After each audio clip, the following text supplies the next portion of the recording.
যুক্তরাজ্যের প্রধানমন্ত্রী কিয়ার স্টারমারের লেবার পার্টির সাম্প্রতিক নির্বাচনী ভরাডুবি বিশ্ব রাজনীতিতে বিশেষ করে আমেরিকার ভোটারদের জন্য এক বড় সতর্কবার্তা। ইংল্যান্ড, স্কটল্যান্ড এবং ওয়েলসের স্থানীয় নির্বাচনে লেবার পার্টি 1000-এর বেশি আসন হারিয়ে এক নজিরবিহীন বিপর্যয়ের মুখে পড়েছে।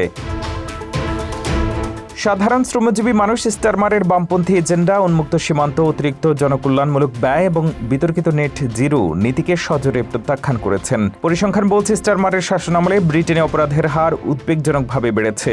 গত 4 বছরে বিদেশি নাগরিকদের মাধ্যমে সংঘটিত যৌন অপরাধের হার 62% বৃদ্ধি পেয়েছে। বর্তমানে যুক্তরাজ্যে প্রতি 7 জন যৌন অপরাধীর একজন বিদেশি।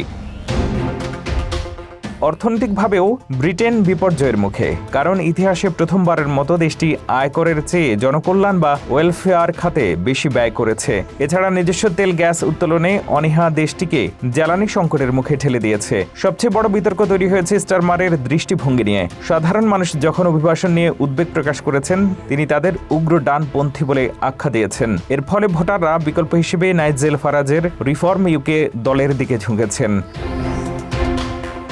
বিশ্লেষকদের মতে, নিজের দেশের সীমান্ত ও জাতীয় স্বার্থ বিসর্জন দিয়ে বামপন্থী রাজনীতি যে কোনো উন্নত দেশের জন্য আত্মঘাতী হতে পারে। ব্রিটেনের এই নির্বাচনী রক্তস্নান তারই জলজ্যান্ত প্রমাণ। আমেরিকানদের প্রতি আহ্বান জানানো হয়েছে যেন তারা ব্রিটেনের এই পরিণতি দেখে নিজেদের সিদ্ধান্ত পুনর্বিবেচনা করেন।